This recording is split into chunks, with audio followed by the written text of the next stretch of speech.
Hi, this is Dr. Potasic, and we are going to talk about burns from chapter 24 of your text. And there are a lot of slides here, but we'll try to go kind of quickly. I tried to keep the content on each one a little bit lighter so that maybe they're easier for review. So burns are obviously an injury to the skin or can be other tissues like organs, and that's caused by heat, chemicals, electrical current, or radiation. So the patient with a burn injury can have a lot of different problems, and most burn accidents are considered preventable. So the types of burns, they consider thermal burns, such as from heat, chemical, smoke inhalation is kind of its own separate type of burn, electrical burns, and then cold thermal injury, so frostbite.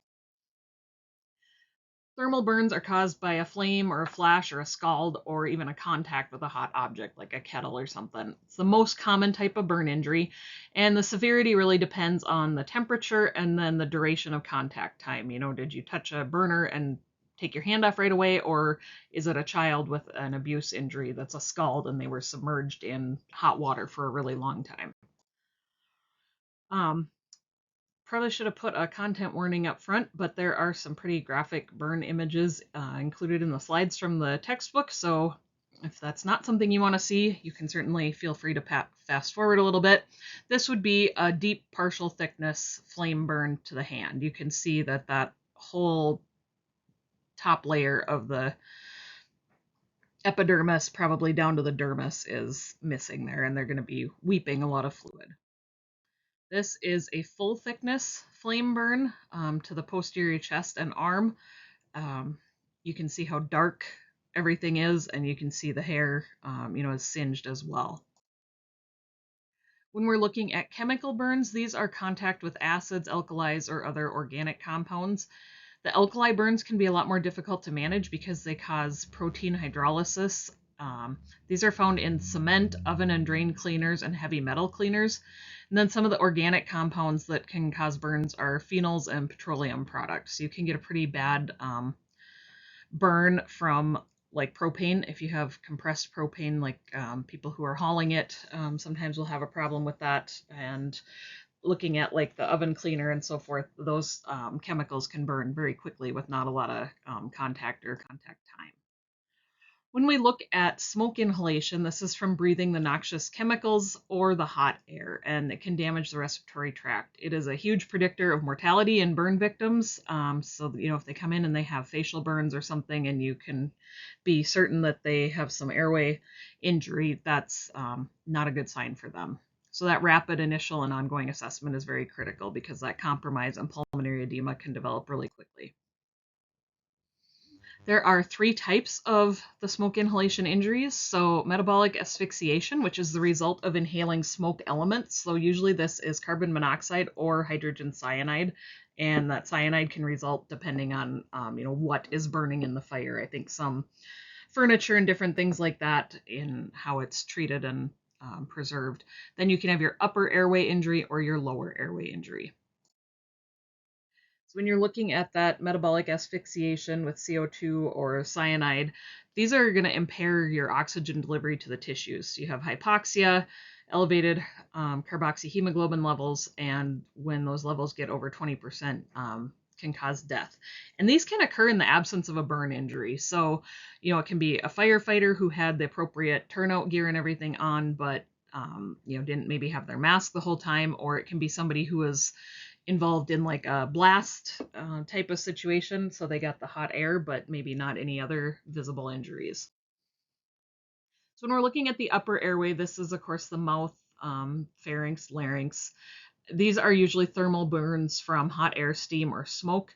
And then there can be mucosal burns that you'd see redness, blistering, and edema. So this might be something that you didn't necessarily see until you were going to intubate a patient who was struggling, and you may assume they have these burns, but you might not have seen any of that till the laryngoscope is inserted.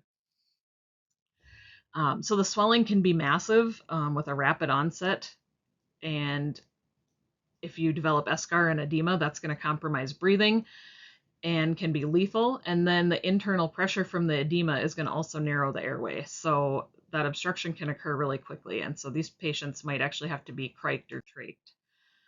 When we're looking at the lower airway injury, these are the trachea, bronchioles, and alveoli. And this tissue damage is related to the duration of exposure to toxic fumes or smoke. And so this is stuff that's been inhaled, deeper and more consistently. But the pulmonary edema might not show up until 12 to 48 hours after the burn. So that's something to be sure and monitor for, and would probably manifest as kind of an ARDS type presentation. So when we're considering the possible lower airway injury, we're going to assess for facial burns, singed nasal hair, hoarseness, painful swallowing, if they have darkened mucous membranes, carbonaceous sputum, so like bubbly, history of being burned in an enclosed space. That's pretty important because they might look okay, but if they were in a really small area with the fire and the heat, that's going to be a consideration. And then clothing burns around the neck and chest. So since it said, it might take up to 48 hours to show up, it's important to be looking at these things as predictors to know that maybe that patient needs to stay in the hospital for some observation. Then looking at electrical burns, these result from the heat generated from an electric current, and they can cause direct damage to nerves and vessels and cause tissue anoxia and death. There's other considerations we'll get to as well. This is an example of an electrical burn on the back. So it's producing that heat coagulation of the blood supply at that contact area you can see, and then the electric current is passing through the skin. And so they're calling this like an entrance and exit. I'm not 100% sure if that's supposed to be that the entrance is the buttocks and then the exit is kind of that right flank of the patient. But anyway, you can see the idea of how they look quite a bit different than like a flame burn. That is an electrical burn on a leg. That is, again, probably a little more severe. You're seeing probably longer duration. And again, it's producing that coagulation, and you're seeing the contact area, but you're also seeing, quite a bit of external damage as well from where it was trying to exit or whatever. So the severity of the injury is going to depend on the amount of voltage, of course, the tissue resistance, and so that can depend a little bit on if you're talking muscle, bone, organs, etc. The pathway of the current, the surface area, and then the length of time that the flow was sustained. And the current that is passing through vital organs is going to produce a lot more life-threatening sequela than the current that passes through other tissues. So that leg looked terrible, but had it been, from the abdomen to the back, and you're looking at possible liver, gallbladder, other injuries, that would actually be probably more concerning. And it can happen that someone has this electrical burn with the current, but also may have electric sparks that are going on at the same time, and those can ignite a patient's clothing, and they can have a thermal flash injury as well. The severity of the injury can be really difficult to determine since the damage is more below the skin, as you can see kind of in that first image we had. Something that's always stuck with me, and I've not seen this, but the electrical current can cause muscle spasms that are strong enough to fracture long bones and vertebrae. So, for example, in that leg, you're looking at current that was sustained for a while, most likely. You'd be needing to get some imaging at some point to see if there were any potential fractures or other injuries there. One of the other huge things we look for are dysrhythmias or cardiac arrest because of the current passing through, and it can also cause severe metabolic acidosis and then myoglobinuria. So the myoglobin from those injured muscles and the hemoglobin from the damaged red cells are going to travel through the bloodstream, and the kidneys are going to try to filter them out, and they're going to end up with acute tubular necrosis and kidney injury because of all of those large particles trying to make their way through from this damage. So this is a case study that kind of follows throughout the whole slide presentation. This is the very first part with the scenario. So this 25-year-old male fell off a ladder while fixing a roof, struck a hot charcoal grill, and he's a smoker, has a beer 3 times a week, works as a carpenter, lacerated his left leg, and his clothes caught fire. So we want to think about what type of burns he's possibly going to have. Most likely thermal because he struck the grill, but also his clothes caught fire. Depending on which of his clothes caught on fire, you might be looking also at some possible smoke inhalation. When we are looking at classifying burn injuries, we look at the depth of the burn, the extent of the burn in percent of total body surface area, the location, and then the age of the patient, what their pre-burn medical history is, and then circumstances or complicating factors. The textbook has an American Burn Association criterion that shows which burn injuries should be treated in burn centers. Some of the biggest ones I can think of, they talk about our hands, just because of how much functionality we need from our hands. You don't want somebody to develop contractures, facial burns, and joints, things like that. And of course, the percent of body surface area, like they talk about, is pretty critical. So this is a cross section of the skin, kind of showing that superficial, deep partial thickness, and then full thickness. And I always think about how, like with a sunburn, you might have a partial thickness even to a deep partial thickness depending on skin peeling and so forth. A lot of our other burns where you lose kind of a layer of skin are probably that early part of the second degree, but you can see how much room there is in that deep partial thickness and then in that full thickness where you're at the fat, muscle, and bone as compared to how thin the epidermis is. So there can be a lot of different ranges of second degree burns. Back to our case study, MK in our scenario is brought to the ED. His burns were estimated to be partial and full thickness over his face, neck, trunk, right upper arm, and left leg. So that's a fairly significant area of the body. And we'll get to the rule of nines later, but you could use this to help estimate the total body surface area, looking at the neck, the trunk, and so forth. And considering where they're located, that's going to be a little bit concerning because it's on his face, right? And his upper arm and his neck, so he might have some airway issues. So when we're defining this first, second, third, and fourth degree, we look at the depth of the skin destruction. So we have partial thickness, which is first and second, and sometimes pieces of third, down to full thickness.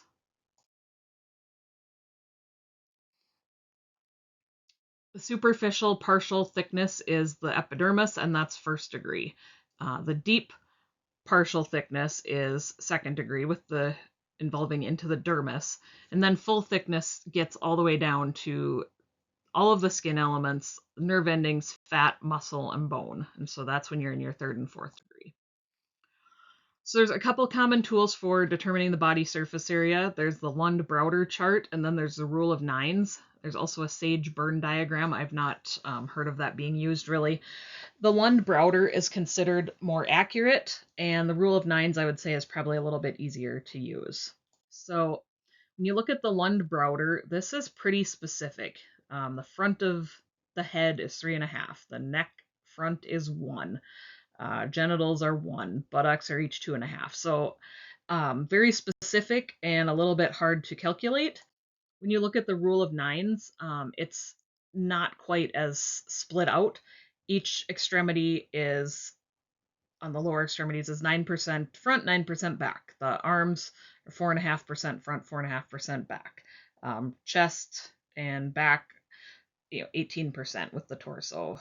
Head is separate from the torso, but the neck is included with the torso. So you would come up with different numbers, up to maybe 10% different, depending on what areas of the body are impacted when you're using the two different charts. So again, the severity of a burn injury can be determined a lot by the location of the burn wound. Face, neck, and chest, you're going to be looking for respiratory obstruction from edema and eschar. Hands, feet, joints, and eyes make self-care difficult, and just ongoing functionality can cause problems. And then the ears, nose, buttocks, and perineum have a really high risk of infection. So you can kind of see the complications that can come up with the different areas. When we see a circumferential burn of an extremity, this can cause pretty significant circulation problems if it develops compartment syndrome or there's a lot of eschar and the extremity can't swell and expand. They can develop compartment syndrome with nerve damage. When we're looking at the patient's risk factors, Pre-existing heart, lung, or kidney disease are going to lead to a poorer prognosis, obviously. Diabetes and peripheral vascular disease are going to inhibit healing, of course, and possibly risk of infection would be greater. And then physical weaknesses can make it really challenging for the patient to recover. So if they're already in a state of malnutrition or have some alcohol or drug use problems, those can be issues. And then if they have concurrent fractures or head injuries or other trauma, that's going to make it a little more difficult too. So what actual and potential risk factors might affect MK and his recovery? Well, they said he's a smoker, so that might affect his lungs and their ability to heal. The textbook says his drinking might be an issue as well. Probably not unless he's significantly underreporting. And the fact that he has upper and lower body burns are probably going to affect his ability for self-care as well as his ability to return to work because he's a carpenter. And he's got, he can't necessarily compensate so much with one part of the body or another since he's got pretty systemic issues going on. When we're looking at pre-hospital care, the goal is to remove the person from the source of the burn and stop the burning process. So whether that's with water or cooling or smothering out the fire, the rescuer has to protect themselves from being injured as well. And then we need to watch for electrical and chemical injuries and remove the patient from the contact with the source, but of course, be cognizant as far as the rescuer safety as well. When we're looking at small thermal burns in the pre-hospital setting, we can cover with clean, cool tap water, dampened towels, and that cooling within a minute helps to minimize the depth of the injury. If you're looking at large thermal burns and they're unresponsive, you have to be concerned already about circulation, airway, and breathing. If they're responsive, you also need to be considering their airway, breathing, and circulation, but you just probably have a little more time to deal with it. You'll want to cool the burns, but for no more than 10 minutes because they're at a pretty extreme risk of hypothermia as well. You don't want to immerse the patient in cool water or cover them with ice. You do want to take off the burned clothing and then wrap them in a dry, clean sheet or blanket. Burn linen used to be a really big thing where sheets were autoclaved and considered sterile and stored as burn linen. I don't think there's quite as much focus on that anymore, but obviously the cleanliness is important if at all possible because we're looking at such a high risk of infection. So again, in the pre-hospital, if we're looking at chemical burns, we need to remove the chemical particles or powder. It wants us to flush the area with water, but we do need to be cognizant of what the chemical is because there are some things where if they're combined with water, that's going to be a worse scenario. So finding out what the agent was is important.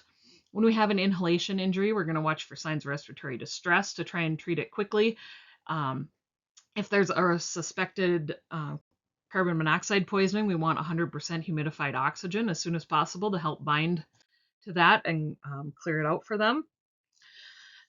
Then once we're on the phases of burn management, in the hospital, we're looking at emergent or resuscitative, acute, which is the wound healing, and then rehabilitative or restorative, where we're gaining function back.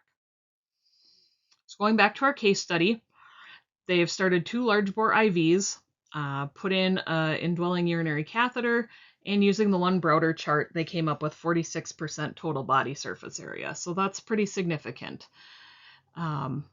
We would consider him to be in the emergent phase because the burn just occurred in the last 24 hours, and also we're still doing stabilizing care here. The priorities are the airway, starting some fluids, and the wound care. In this emergent phase, we're trying to resolve the immediate problems resulting from injury. It can be up to 72 hours, and our main concerns are hypovolemic shock and edema, and this period ends when fluid mobilization and diuresis begins. And of course, why are we worried about edema and hypovolemic shock? Well, their skin is not intact, and so they are going to be losing fluids in multiple ways. This is the pathophysiology of that greatest threat being the hypovolemic shock. This is the massive shift of fluids out of the blood vessels because of the capillary permeability. And this can start as early as 20 minutes after the burn.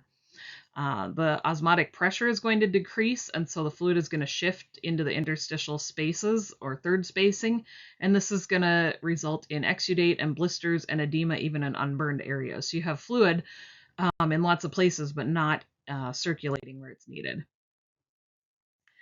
So some of the conditions leading to burn shock, we're looking at how the permeability of the vascular system is increased. There's edema, there's decreased blood volume, there's decreased intravascular volume, the hematocrit is up, the viscosity is up, and so now you have more peripheral resistance, and so then you're going to lead into shock.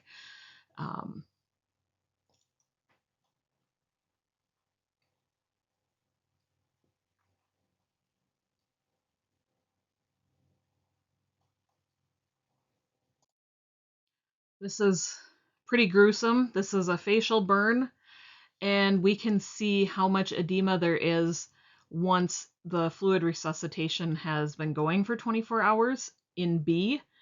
And so one of the big things I think of is how much education families are going to need on what to expect when they're coming to see their loved one like this, and knowing that that is to be expected and that we need to do that. So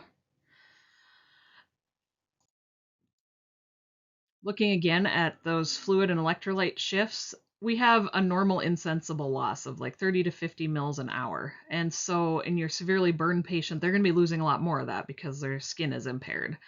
And that net result of the fluid shift then is that their volume is depleted, their blood pressure is going to go down, their pulse is going to go up to try and compensate. The red cells are being hemolyzed by all the circulating factors that are reduced at the time of the burn and direct result of the burn injury as well. There can be some thrombosis in the capillaries where the burns are at, and then you have this hemoconcentration resulting in a high hematocrit. So that intravascular volume depletion is significant, and that's why the fluid resuscitation is so important. The potassium shift is going to develop first because of all those hemolyzed injured cells from the red blood cells, The hemolyzed blood cells are releasing the potassium. And then the sodium is quickly moving into those interstitial spaces with the edema, and that's not going to clear out either until the edema has gone away. So you're going to see some pretty extreme lab values.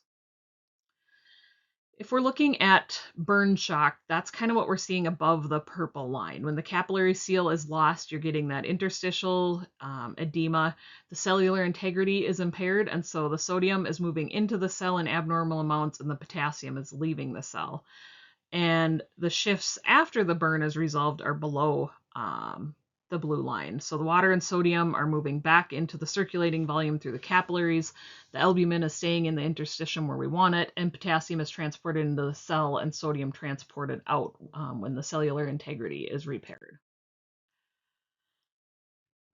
So a patient who is admitted to a burn unit is hypovolemic. The new nurse asks the experienced nurse about the patient, and we're looking for what response from the experienced nurse would be the most appropriate.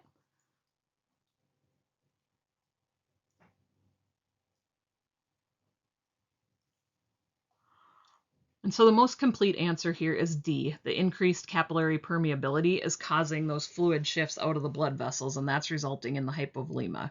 And the hypovolemic shock aspect is caused by the massive shift of fluids. The water, the sodium, and the plasma proteins are moving into the other tissues instead of in the vascular system. So we're still in the emergent phase. In inflammation and healing, we have our neutrophils and monocytes that are going to respond to that site of injury. Fibroblasts and collagen are going to begin wound repair within 6 to 12 hours. And we are going to have a lot of immune changes because that's challenging to the system. When the skin barrier is destroyed, bone marrow is depressed, immune globulins are decreased in the circulation just because of all that third spacing. And defects are occurring in the function of the white cells as well because of all these damages and different electrolytes being off. And so the patient is at greater risk for infection. So in that emergent phase, we are possibly going to see shock from hypovolemia, pain, blisters. We can have paralytic ileus. When you think about that, the body is trying to shunt blood to all the places that it needs to heal, and it's going to take away from that GI system. You're going to see shivering, and you can see altered mental status. In the cardiovascular system, we can see dysrhythmias, hypovolemic shock. Those circumferential burns we talked about too can lead to ischemia, paresthesia, and even necrosis. So we have to be watching very closely if we have a full circumference burn. And we have impaired microcirculation and increased viscosity already, so we have sludging, and we need to correct that with adequate fluid replacement to prevent clotting. And we probably need to do some VTE prophylaxis with anticoagulants as well. You can see on this patient that they had to do escharotomies of the chest and of that left arm. And it's pretty clear on this patient. It actually looks to me like it's, yeah, even in the middle of the chest, even where you don't really see the really dark typical eschar. Just for the lungs to be able to expand, that was required, and that upper arm looks like it was a circumference burn that they needed to do that to prevent compartment syndrome.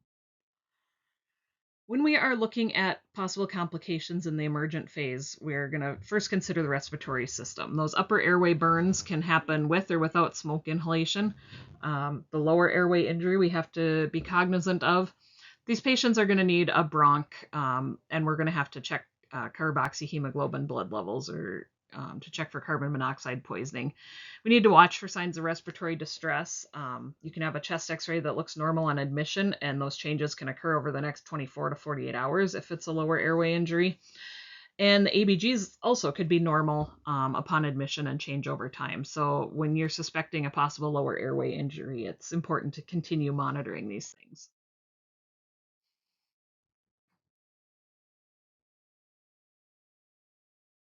Sorry. There we go. So what is placing MK at risk for an inhalation injury? The burns on his face and neck, right? So our concerns are monitoring for hypovolemic shock and edema. And that's our major nursing goals for his care. Other complications can be if the patient has other cardiopulmonary problems with a pre-existing heart or lung disease, can develop pneumonia, or they maybe had some heart failure or something beforehand. And then looking at the urinary system, we talked about acute tubular necrosis, and just the decreased blood flow to the kidneys because of that hypovolemia can cause some renal ischemia. So particularly if you're looking at a patient who already has some compromise, that could throw them into renal failure as well. So we're obviously going to manage the airway. We need early intubation if at all possible, because remember that airway can still continue to swell and swell quickly. You might have to do escharotomies if the chest is significantly burned. They're going to need the fiber optic bronch, humidified air, and oxygen. They need to be in high Fowler's position because they're going to struggle to breathe as it is, and laying flat is going to make it harder. Probably going to need some suctioning and maybe even chest physiotherapy, and then we might be giving bronchodilators as well. And we need to give fluid therapy. So if they have more than 15% surface area burns, they're going to need 2 large bore IVs. Greater than 20% surface area burn, they might need a central line. And if they are going to need frequent ABGs or invasive blood pressure monitoring, we might look at placing an ART line. And then we use the Parkland or Baxter formula for fluid replacement. And that calculates exactly how much fluid should be given in the first 8 hours, and then over the remaining 24 hours, and then kind of after that, based on body surface area and so forth. So when we are looking at wound care, cleansing and gentle debridement might be all that's needed, or surgical debridement might be needed. That theoretically gentle debridement can be done on a shower cart, in a shower, or on a bed or a stretcher. Patients are still going to have pain with this. You're going to need to medicate them and be aware of that. Surgical debridement would be done in the OR under anesthesia, and the necrotic skin would be removed, and they might release escharotomies and fasciotomies as well. So this is an example of a hydrotherapy cart shower. Presents an opportunity for wound care and PT if they're able to be kind of medicated and do some of those things. This is a surgical debridement of a full thickness burn, and sometimes that's necessary so that we can prepare the wound for grafting. So they probably took quite a bit of dead skin off, and now they have a very large raw area, it looks like, but that will certainly graft better if that's what's going to happen next. Going back to our case study, MK's breathing is stable on 100% humidified oxygen, and he's taken to the OR for debridement of burns on his trunk and arm. So we want to think about what his next step is in wound care. And of course, that's going to depend on exactly what was done with debridement and what is ordered then for the care of that as far as wound care afterwards. But his biggest risk now is probably infection because he's been stable on the oxygen. So his airway is probably okay. When we are looking again at the wound care, there might be a once daily shower or a dressing change in the morning and evening. Some of the newer antimicrobial dressings can be left in place from 3 to 14 days.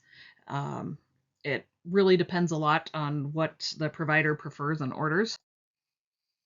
Obviously, infection is going to cause further tissue injury and could possibly lead to sepsis, and so we really want to do our best to prevent this. Some of the sources of infection are from the patient's own flora, so skin, respiratory, and GI areas. Sometimes these wounds are cared for with the open method, where the burn is just covered with a topical antimicrobial and no dressing. That's usually done for facial burns to reduce scarring. When we're looking at the multiple dressing change or closed method, then we are looking at sterile gauze dressings over an antimicrobial, and they might be changed every 12 hours to once every 14 days, depending on what kind of dressing we're looking at. This is an image of applying silver sulfadiazine to moistened gauze. I think most of us refer to it as Silvadene in our area, but that's one possibility. Usually what I've seen with Silvadene is more your first and a little bit of second degree burns, but it's possible they do it on larger ones. When we have open burns exposed, we need to be wearing PPE, hats, masks, gowns, gloves, and using sterile gloves for all of our dressing changes, antimicrobials, and so forth because of all the risk for infection here.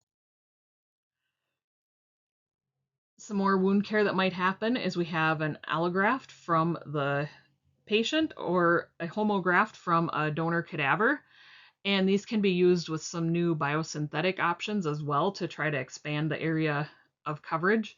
This is an image of kind of a healed skin graft, and you can see that a lot of times the skin isn't going to look the same, but sometimes the surface area is just so large that the patient's not going to be able to be a donor for themselves, or they're not going to be able to heal that much without some grafting. So looking at the facial care with burns, again, it's usually going to be covered with ointment and gauze, and it's not going to be wrapped so that we're not putting extra pressure on it. If we have corneal burns, there's going to be antibiotic ointment and artificial tears, and that swelling in the periorbital area can be pretty frightening to the patient. Their eyes might really look bugged out, and they might not be expecting that, particularly once you've started doing some fluid resuscitation and they're more swollen. Some other care measures we want to consider are to keep the ears free of pressure. We don't want to use pillows, and we want to put the patient's head up with a rolled towel. Hands and arms can be extended and elevated on pillows or foam wedges to try to help prevent contractures.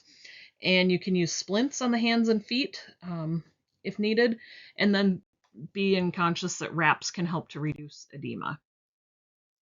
We want to keep the perineum as clean and dry as possible so we're not contributing again to infection risks. So we might need an indwelling catheter, we need to perform good perineal care, and we might need a fecal diversion device if there are loose stools.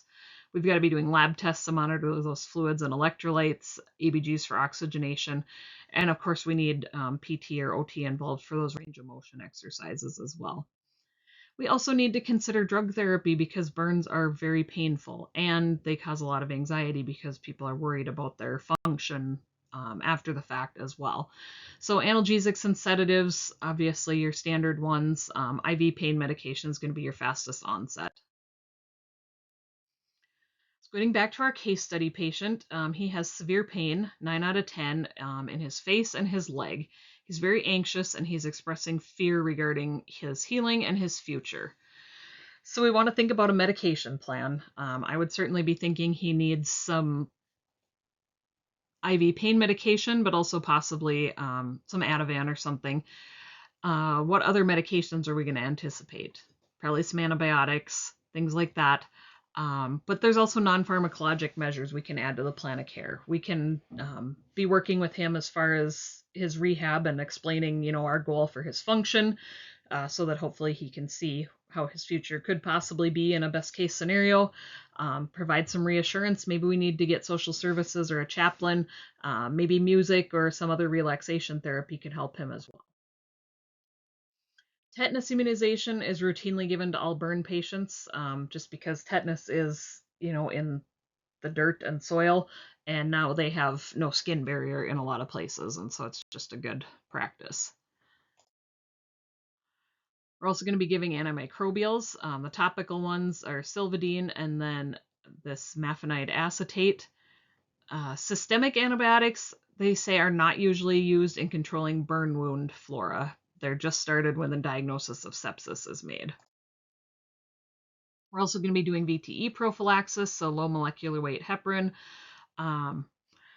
If they have a high bleeding risk, they might just do SCDs or compression socks.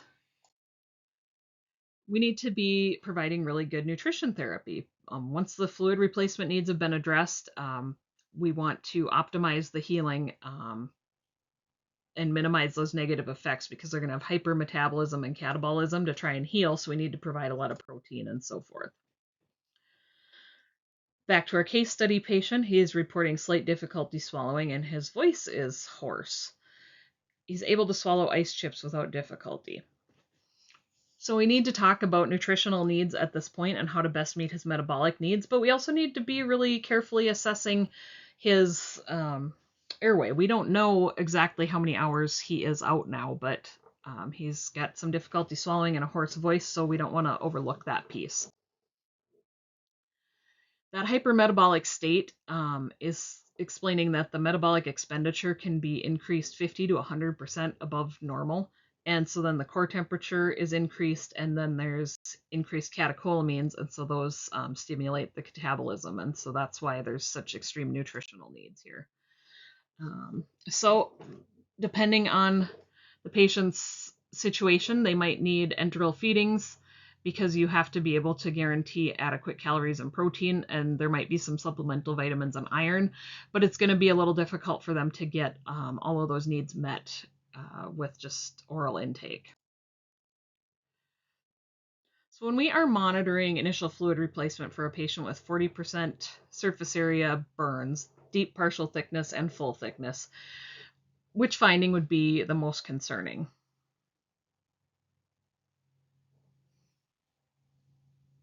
We are going to be pretty worried about that blood pressure. That's how we are assessing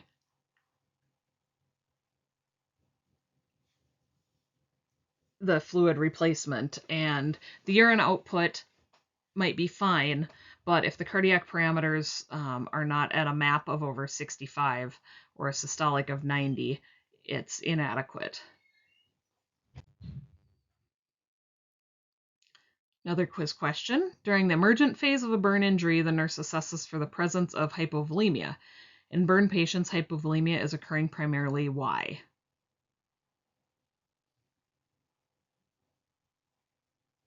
And that is because of the capillary permeability with the fluid shift to the interstitium, and that's going to lead to the hypovolemic shock. Yes, they're third spacing, and yes, they might have some blood loss, but the shift to the interstitium is much more critical than the shift to the blisters or vesicles. So once we move into the acute phase, this is beginning with the mobilization of extracellular fluid and then diuresis, and it ends when the partial thickness wounds are healed or the full thickness burns are covered by skin grafts. When we look at the pathophysiology of this phase, we're having diuresis from the fluid mobilization, so the patient should be less edematous. Their bowel sounds should be coming back. They should begin healing due to phagocytosis and the response of the white blood cells. The necrotic tissue should begin to slough off and granulation tissue should be forming. The partial thickness burns are healing from the wound edges as well as up from the dermal bed, but the full thickness burns need to have the eschar removed and the skin grafts applied. Partial thickness wounds can form eschar, and once the eschar is removed, they will re-epithelialize. The full thickness burns will usually require the surgical debridement and the skin grafting. So MK begins to diurese and his facial and body edema subside, and he's taken to the OR again for further debridement and skin grafting. We would want to be watching his labs for a lot of things after this procedure and at this phase. So we're going to move into laboratory studies. We can have some hyponatremia because patients might have diarrhea, or we might have provided excessive GI suction at some point. They can also develop water intoxication from all the excess water intake and things we're giving them. So we need to give juices and nutritional supplements and things like that to balance out just the plain water. Hypernatremia can occur after there's been successful fluid resuscitation, or if the tube feedings aren't adjusted right, or maybe the wrong fluid is given. So we might have to restrict sodium in IVs and feedings. And we can have hyperkalemia because the patient may have renal failure or some other adrenal insufficiencies, or if they have massive deep muscle injury, that's going to release a lot of potassium from those damaged cells. So we've got to watch for that manifestation. You can also have hypokalemia, of course, because you might have vomiting and diarrhea. Again, a lot of GI suction. That IV therapy, if we're not including potassium supplementation in there, and they might just be weeping potassium throughout the wounds. So we need to watch for those issues as well. When we move into complications, infections, the burn wound can be colonized by the patient's own flora, and the white cells can be deficient if the patient is immunodepressed, and so those partial thickness burns can actually convert to a full thickness wound if infection occurs. So we want to watch for the signs and symptoms: hypothermia, hyperthermia, heart and respiratory rate, blood pressure changes, urine output, perhaps they're getting septic. Usually the causative organism for sepsis is a gram-negative bacteria, so we need to get cultures and check a lactate level. We are at week 4 with our case study patient, and he develops a fever, has a pretty rapid pulse, and his respirations are 22. He has increased redness on his neck region, burns, and some pus-like drainage, and he's started on a broad-spectrum antibiotic. So we want to take some other precautions to treat his infection. There's probably going to be some topical antibiotics. We're going to be wearing PPE to try to keep his burn clean, as well as just to prevent the spread of any infections, and we're going to watch for other complications as well. There can be some cardiovascular and respiratory complications in the emergent phase that continue into the acute phase, but there also can be new problems that will come up. The neurologic system, usually they're not going to have symptoms unless they had some severe hypoxia from respiratory injuries or had some other complications like from an electrical injury. But if they do have these, it might be disorientation or hallucinations. Delirium might happen. This is more acute at night, often more in older adults, and is transient. Some of these complications and sequelae can last for years. Remember too that there's ICU delirium and other hospital-based delirium as well. So your patient might have less of a relation to the burn, but more of a relation to the hospitalization as far as why they're having some neuro symptoms. With the musculoskeletal system, they could have some limited range of motion. Skin or joint contractures can be a problem that we're always trying to prevent with therapy. And then the GI system, they can have the paralytic ileus. Even once everything's resolved a little more, they might not get perfect blood flow back to the intestines. They can have diarrhea or constipation, or even develop some ulcers that can be a complication. We're also going to be seeing some increased blood glucose levels in the endocrine area because of the mobilization of glycogen and gluconeogenesis because of the healing process. And they're going to produce more insulin because the insulin effectiveness is going to be a little bit decreased with the burn. So the body's trying to compensate, but there can be some issues. And then hyperglycemia can just be caused by the high caloric intake they need as well. So when we're looking at this acute phase and our management of it, we're going to have wound care, excision and grafting, pain management, PTOT, and nutritional therapy to consider. We're going to continue observing the wounds, assessing, cleaning, debriding, and reapplying dressings. We might start with enzymatic debridements, which help speed up the removal of dead tissue from the healthy wound bed. Sometimes we're just cleansing with soap and water and saline, covering with antimicrobial creams. When something's fully debrided, we have to cover with a protective and they call it a greasy-based gauze, but something that's not going to be adherent to the wound. So yes, usually like an ointment. Appropriate coverage of a graft would be that greasy gauze next to the graft, and then a saline moistened middle dressing and a dry outer dressing. They use an unmeshed sheet graft for facial grafts, and the grafts are left open usually.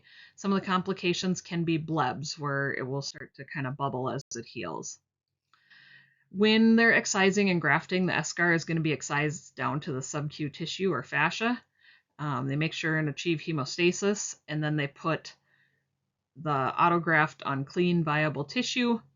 If they're doing an allograft, they're going to take that with a dermatome, and the dressing choices can really range a lot. The grafts can be attached with a fibrin sealant, sutures or staples, or sometimes with negative pressure wound therapy. With the early excision, usually they're going to minimize scar tissue and restore function. So you can see a skin graft to the hand there, and they say it's a split thickness sheet graft. So I'm assuming that means they took the donor site and they were able to split that into two grafts. You can see them harvesting from the donor site here to graft from the thigh with a dermatome. This is a donor site that they're covering with a hydrophilic foam dressing. And hydrophilic means affinity for moisture, so it's going to maintain a moist wound environment and manage the exudate. And then there's the healed donor site. So that's pretty impressive. It just kind of looks like a little bit of a sunburn almost there. Cultured epithelial autografts are kind of a newer thing. They're grown from biopsies obtained from the patient's unburned skin. And this can be used for people who have a really large body surface area to cover, or those who don't have a lot of skin to harvest. So this is a cultured epithelial autograft being applied, and you can see that the skin looks a little bit different, probably because it's, lab grown or whatever. It's not seen any sunshine or anything, that's for sure. But amazing how much of that arm they were able to cover. Or possibly a leg. Anyway, this is a healed autograft on a leg. So another quiz question. Patient's going to undergo skin grafting with cultured epithelial autografts for full thickness burns, and the nurse is going to explain to the patient which of these. And it's that they're growing small specimens of the patient's skin into sheets to use as permanent skin coverage. So they're not using animal skin or cadaver skin in this situation. There are some dermal substitutes that contain a synthetic element as well as a human dermal element, and these can be used for life-threatening full thickness or deep partial thickness wounds where the conventional autograft isn't available or advisable. We're still doing pain management in this phase. Patients are going to experience continuous background pain as well as treatment-induced pain. You might need a twice-a-day oral opioid that's an extended release, or patient-controlled analgesia with a PCA pump, or just IV administration of opioids.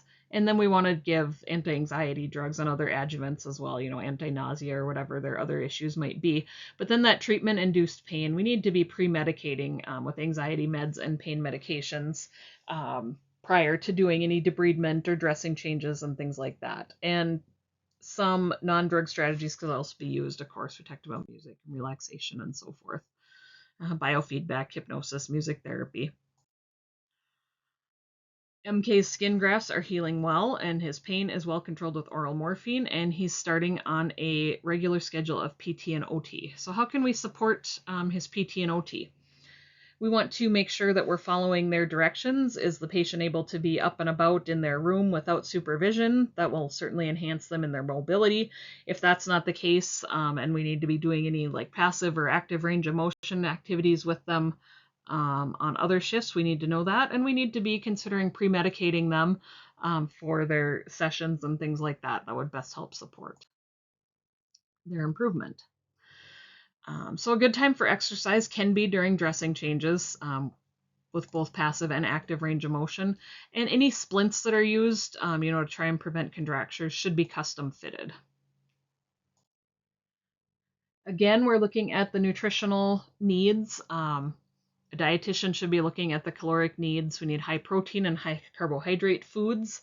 Some antioxidants can be beneficial. We want to be watching the laboratory values, and we for sure want to be getting at least twice a week weights to be watching for any, slide back or malnutrition. Then we move into the rehab phase, and this begins when the wounds have nearly healed and the patient is doing some self-care. The burn wounds are either healing by spontaneous reepithelialization or by the skin grafting. They have layers of keratinocytes rebuilding the tissue, and collagen fibers are adding strength to those weak areas.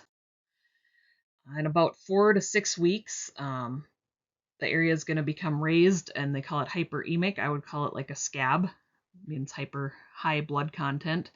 Mature healing is usually not reached until about 12 months, and the skin often doesn't regain its original color. The only patient I'm familiar with, and I didn't take care of him through this, but he was working on a furnace and it exploded. I don't know what type of furnace, or fuel or any of that. But he was flown right from our really small town where we don't even have a hospital. This is where I grew up, to, I believe, Fargo, and then to a burn center in the cities.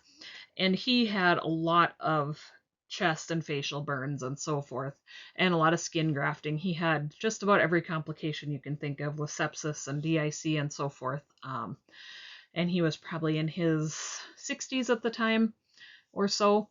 But he has healed extremely well. You can definitely tell that he's had skin grafting. But even on his face where he's had some grafting and the colors aren't similar, he's been able to regrow facial hair like a beard. Most of his scalp hair he seems to have grown back. So it's noticeable, but it's certainly impressive what they were able to do. So discoloration of the scar can fade somewhat with time. The contour might elevate and then enlarge, and these newly healed areas can be hypersensitive or hyposensitive to cold, heat, and touch. So of course, if they're hyposensitive, we got to be really careful that the patient isn't going to injure themselves because they don't have that sensation. So MK has transferred to a rehab facility, and his parents have been really involved in his hospital care and are ready to help him in this phase. So then we want to think about a teaching plan for his parents to assist and encourage him in his rehabilitation. So we would want them to know the importance of maintaining those PT and OT appointments, the need to maybe pre-medicate before them, any dressing change things that are going on, and the kinds of symptoms that he needs to report. Do we still have any burns that are healing that we need to be watching for infection, things like that. Some of the complications we might see in that rehab phase are skin and joint contractures, and these develop because of shortening of the scar tissue in those flexor tissues. So we need to make sure we're doing proper positioning, splinting, and exercise to minimize this if at all possible. This is a contracture of the neck. You can imagine how uncomfortable that would be if you can't tip your head as far back as you need to. We want to encourage both the patient and the caregiver to take part in the wound care skills, dressing changes, scar management, moisturizing, sun protection, all of those things, because the patient is more than likely going to need help, and they, at the very least, need someone else who can help reinforce how important some of those things are. And then there might be reconstructive surgery down the road. So we need to be considering how important ongoing pain management, nutritional needs, PT and OT routines, and encouragement and reassurance are even in this phase. When we are looking at our gerontology patients, the normal aging process puts these patients at risk for injury already because of an unsteady gait and limited eyesight and decreased hearing. They have drier and more wrinkled skin, and then a thinner dermis and reduced blood flow. So this is just another thing to be considering with their self-care and so forth. We need to look at the emotional needs of patients and caregivers as well. There's a lot of emotional and psychological needs. we need to look at the circumstances of the burn injury. If this was an abuse thing, or perhaps a suicide attempt, or even some type of assault, that's going to add a whole nother layer to it. Or if the patient has an addiction problem and wasn't sober at the time this happened, that can be contribute to if they feel guilt. The survivors often have frustrations, fear of dying, and guilt. They might have some survivor's guilt if there was a house fire and some survived and some did not, things like that. And there might be some new fears that can occur during recovery too, so we just need to be really attuned to that.